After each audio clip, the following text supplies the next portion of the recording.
Energy. Pangga, energy kaibigan mo. Pangga, energy ang numero uno. Kaya't tumango na at isigaw mo. Same, pero iba. Wag mo sabihin radyo, sabihin mo energy. Naka-energy na ba ang lahat? Lagi-lagi. Ang nag-iisang girlfriend mo sa radyo, DJ Lindsay. Ang pinakamakulit na girlfriend mo sa balat ng radyo. Isang magandang morning sa inyong lahat. Ako pa rin po nag-iisang girlfriend mo sa radio. My name is Lindsay. Makulit pero may puso, handang makinig sa mga kwento mo. Alam mo, feeling ko kailangan mo na siyang iwan kasi it doesn't make sense. Ang kwento sa lihim ng liham. Mahal kong Lindsay, ano po ba ang dapat kong gawin kung ayaw na pong maghanap buhay ng partner ko? Ayoko pong magmukhang weak sa harap ng boyfriend ko, or should I say fiancé ko, DJ Lindsay. Pero hindi ko na po kaya ang responsibilidad. Sana po mabigyan po ninyo ng advice. Sana po mapili po ninyo ang aking story. We've been living on the same roof for almost 5 months now, DJ Lindsay. At plano na rin po naming magpakasal sa May 2024. Isa po akong teacher at siya naman po isang IT professional. So yes, mas malaki po siyang kumita ng pera kesa sa akin. During our first year sa relationship, nagsabi na po siya sa akin na ayaw na niyang magtrabaho. Natotoxica na raw po siya. So ako naman, nagsuggest ako na sana hanapin niya kung ano talaga yung gusto niyang gawin. Binigyan ko naman po siya ng assurance na susuportahan ko siya sa kung anumang desisyon na ma-come up niya. Don't get me wrong, DJ Lindsay. Hindi naman ako gumagastos ng lahat nung time na yon since meron po kaming savings together. Suportado rin po namin ang parents niya. So, dumating yung time na nag-resign na po siya sa trabaho. And it took him 6 months bago po siya nagkaroon ng panibagong job. Dito na po siya nag-propose sa akin. At nag-decide po kaming mag-live-in na together. Kasi nagpaplano na rin naman po kami na magpakasal. Pero DJ Lindsay, after 8 months of working there, nagsabi na naman po siya na ayaw na niyang magtrabaho. Parang naging cycle na po yung ganong ugali niya towards work. Hindi ko po alam ang nararamdaman niya kasi hindi naman po ako IT professional. At wala rin po akong background sa information technology. Hindi ko po alam kung ano po yung toxic na sinasabi niya sa trabaho. Ano po bang dapat kong gawin, DJ Lindsay? Wala naman po sa choice ko na iwan siya dahil lang sa ayaw na niyang magtrabaho. Mahal ko siya. Pinipilit ko po siyang intindihin. Kasi baka mamaya na-experience lang po niya yung burnout o di kaya naman extreme na exhaustion dahil nga po sa mga ginagawa niya sa trabaho o di kaya naman yung load niya ng trabaho. But to tell you honestly, ayoko na pong magpaka-plastic. Maliit lamang po ang sahod ko bilang isang guro.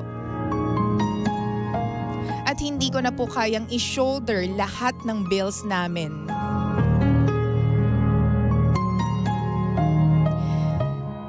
Sinabi ko na po ito sa kanya pero pareho pa rin po yung rason niya sa akin. Ayaw na niyang magtrabaho dahil natotoxican daw po siya.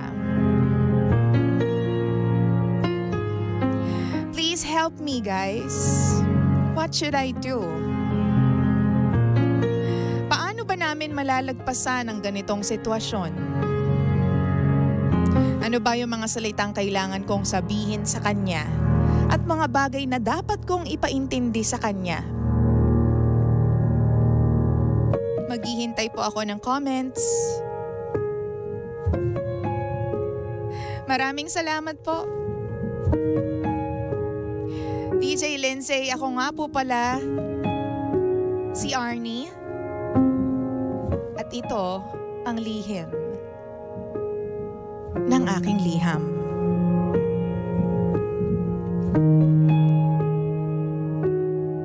Lihim ng liham.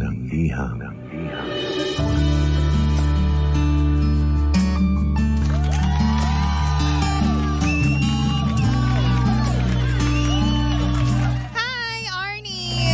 At hi, Pangga! How are you? Ako pa rin po nag-iisang girlfriend mo sa radio. My name is Lindsay. Oras natin. Check your time. It is now 9:13 ng umaga. Wow! Lihim ng liham ang programang wala kang matututunan. Pero meron kang mararamdaman. Ow! Uy, mahirap na yan. Ano problema yan sa isang relasyon? Kasi hindi natin pinag-uusapan dito kung mahal ba natin ang isa't isa eh. Hindi natin pinag-uusapan dito yung depth ng love natin for each other. But the thing is, yung araw-araw ba na hinaharap po ng tao, regular na tao, di ba? At yun ay yung bills, mga pambayad, pera. Di ba? Bakit ba bigla ka na lang nakakaloka? Bakit ganon, no? Bakit kaya? Well, mag-comment nga po dito yung mga IT professionals kung meron man, no? Kung may mga kasama kayo dyan sa opisina po ninyo. How toxic ba talaga yung trabaho ng isang IT professional?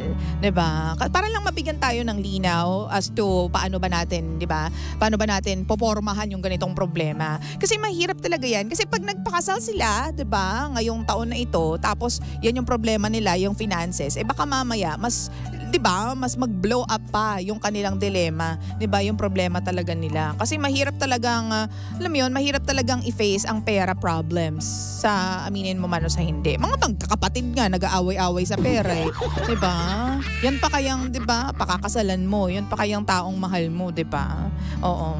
So, ako kasi, sobrang transparent ko sa mga bagay-bagay. Oo, lalo na pag pera. Kasi una sa lahat, ayokong pinag-uusapan. Ayoko nang dumadaing ng walang pera tapos wala namang ginagawa, no, para magkapera. Diyan ako naiinis eh. Diba? Pero kasi ang sinasabi niya, no, natatoxic na siya sa trabaho. Bakit kaya hindi siya mag-venture sa negosyo? Diba? Ito kung natatoxican siya sa pagiging IT professional niya, ba't hindi na lang siya magnegosyo? Bakit kailangan employed pa din siya? Kasi minsan yung pagiging nakatali ka sa trabaho, di ba? Yung tali sa trabaho. Minsan yun yung rason kung bakit natotoxican yung mga tao eh. Kasi it's a routine eh. Everyday yun yung ginagawa mo. Tapos, di ba, makikimingle ka sa same set of people, same set of problems, same set of attitude, no? Minsan hindi naman kagandahan yung ugali ng mga tao sa paligid. Diba? So, siguro doon ang gagaling yung toxicity na sinasabi nung jowa mo, nung fiancé mo. Pero ako, kung yung pagiging employed is not working for you, tas natatoxican ka, baka it's about time na medyo mag-venture ka sa ibang bagay, no? Same pa din, pagiging IT professional pa rin, pero hi Sir Nolly. Pero, alam mo yon, magnegosyo ka, di ba? Wow! Baka yun, kasi hindi po pwedeng hindi ka talaga magtatrabaho at hindi siya magtatrabaho. Ano prinsipe? Wala naman kayong, di ba? Wala naman kayong well of money. Gusto mo yung well of money? Sige, di ba po? Mahirap yan. Wala ka naman pagkukunan ng pera. Di sana eh. Di ba kung apo ka ni Pacquiao, baka pwede pa. Baka kung Villar ang last name mo, baka pwede pa, di ba? Kung ganun kakayaman, di ba? Pero kung ano mo yon, level-level lang na tao, di ba? Level-level lang tayo na gwapo, maganda lang, ganyan, pero kulang din sa anda. Oo, wag tayo mag-Gigi-narts. Hanap at hanap tayo ng paraan para kumita. Lalo na at meron kang jowa, meron kang fiancé, and you guys are living together, di ba? Hindi po pwedeng isa lang ang magtatrabaho. Diyos ko, sa hirap ng buhay ngayon. Di ba? Yung kuryente pa lang tubig, di ba? Tubig medyo sapat-sapat pa eh. Magkano bill ng tubig ninyo, mga pangga? Ako binayaran ko last time 151. Ay, hello naman. Ilang tao lang naman kami sa bahay. Aalog-alog lang kami. Di ba? So there, mahirap talaga ang sa isang relasyon na isang tao lang talaga magtatrabaho. What if you guys decide to have a baby na, 'di ba? Kasi ikakasal na nga kayo ngayon 2024 tapos bigla kayong magka-baby. Naku, paano na? Oo, ang pinagbilhan ng bakang payat. 'Di ba? Yan yung problema, 'di ba? Kung doon pa lang sa daily na mga expenses ninyo, problema kayo sa bills nyo pa lang together, problema na kayo. Paano pa kapag nagkaroon kayo ng anak, ng junak, 'di ba? Naku, yung diaper, yung milk, 'di ba? Milk, gusto mo yung milk? Diba? Yan yung mga katotohanan na kailangan nating i-face should you guys decide to have a family this year, diba? Pero kung ngayon pa lang, diba, nagugulumihanan ka nga sa kung paano mo siya i-confront about dito sa sitwasyon na ito, diba, kung paano mo sasabihin sa kanya, siguro mas maganda kung i-postpone nyo muna yung pagpapakasal, diba? Oo, until such time na makahanap kayo ng solusyon doon sa pagiging toxic na nararamdaman niya towards work, 'di ba? So ako, yun yung feeling ko tamang gawin. I-suggest mo sa kanya, no? Mahal, o kaya honey pie, baby cake. 'Di ba? Total, natatoxican ka naman, di ba, sa pagiging empleyado at ayaw mo na yatang magtrabaho, di ba? Kasi ilang buwan pa lang, aalis ka na agad dyan. Ganyan na agad yung naiisip mo na ayaw mo na magtrabaho. Bakit hindi tayo magnegosyo? Di ba?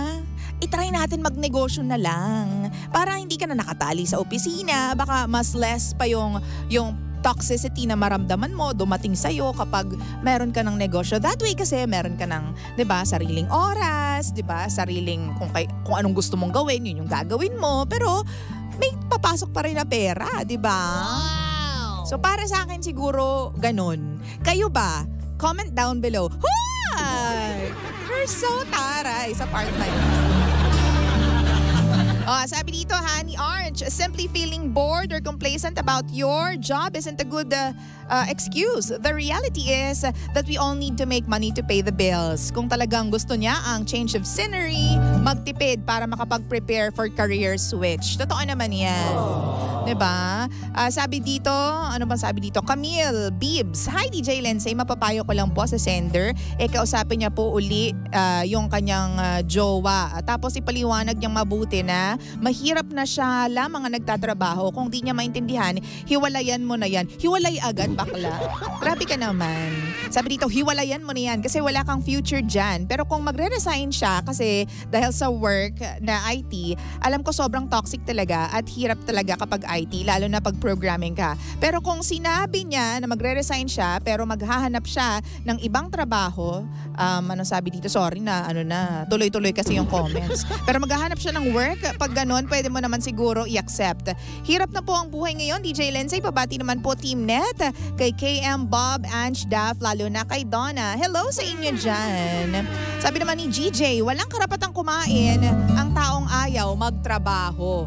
Huy, that is so deep. Grabe. Sabi naman ni Adrian Manangan, mahirap po sa IT field. Depende talaga sa company and environment, DJ Lensay.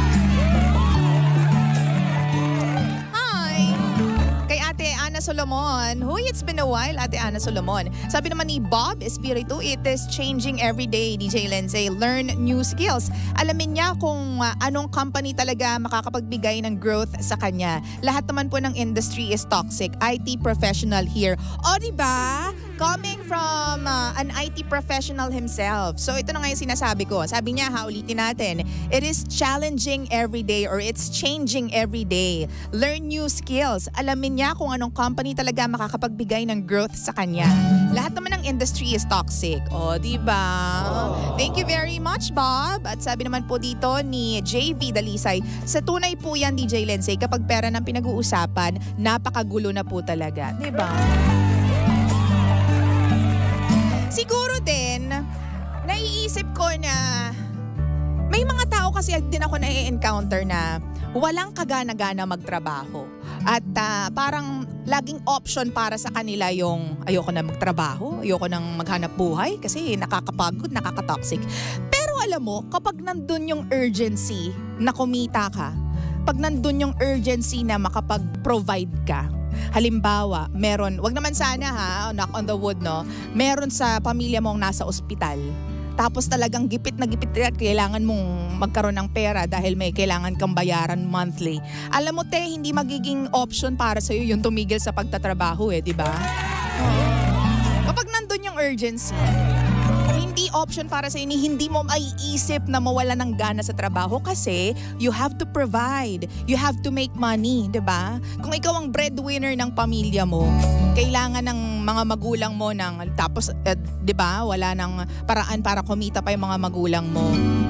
At ikaw yung inaasahan nila na magdadala ng pera sa pamilya, hindi mo maiisip na tamarin o sukuan yung trabahong nagbibigay sa'yo ng hanap buhay, di ba?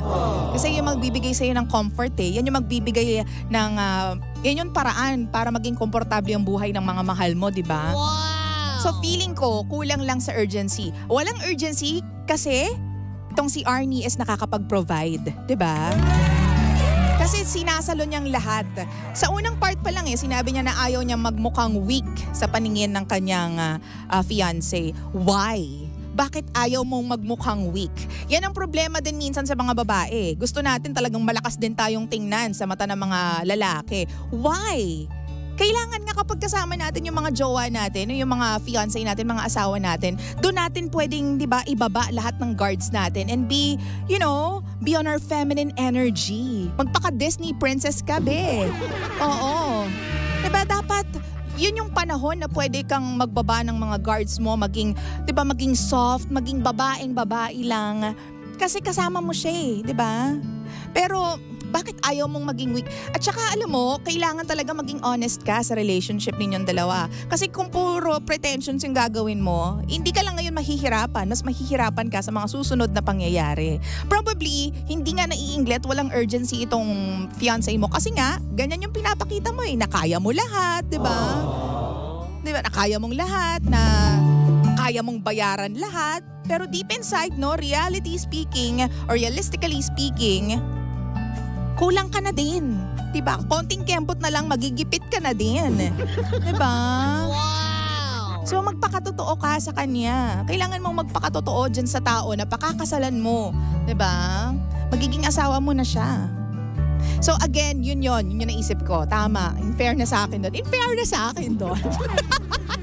Laging yan yung nakikita ko Yung urgency ba? Yung kailangan na kailangan kong gawin to Kailangan na kailangan ko tong trabaho na to kasi kailangan ko magbigay ng pera sa mga magulang ko kasi yung anak ko nasa ospital, may sakit. Kasi yung ako lang yung nagtatrabaho para sa mga kapatid ko. Pag di ako nagtrabaho, hindi sila kakain.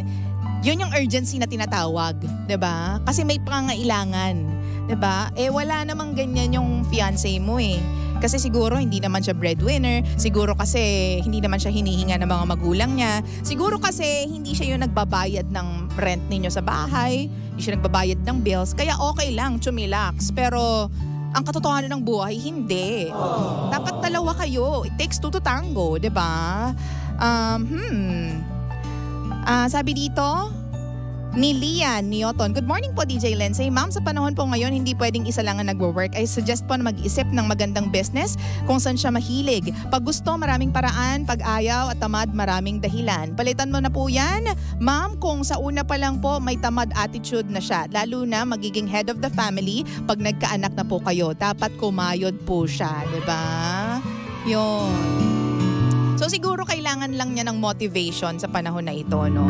Pero alam mo, mahirap din ibigay ang motivation ha, lalong-lalo na kung yung binibigyan mo ng motivation is hindi motivated. Walang nakikitang issue sa mga desisyon niya sa buhay. Alam mo, yan din yung natutunan ko in life.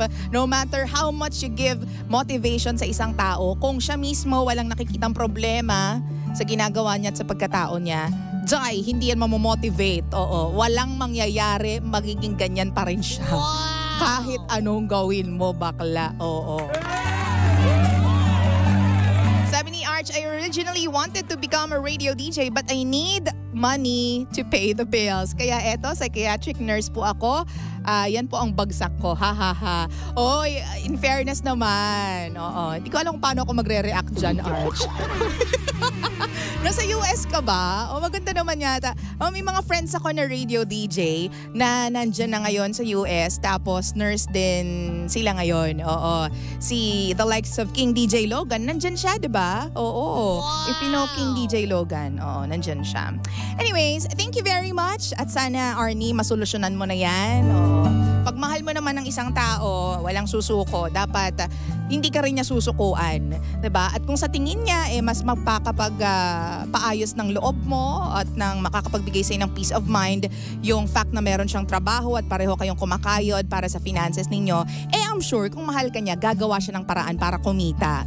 Kasi hindi niya kakayanin na makita kang nagwo-worry at pinapaputok ang isip mo just because ikaw lang ang nagpo-provide at ikaw lang ang kumikita sa inyong dalawa. Diba? Kaya niyo yan. Kapit lang mga be. Oo. Anyways, 9:29 on the clock. I'm giving you something from Karen White. This one is called Superwoman. Oy! Dito pa rin yan sa number 106.7 Energy FM. Tutok lang!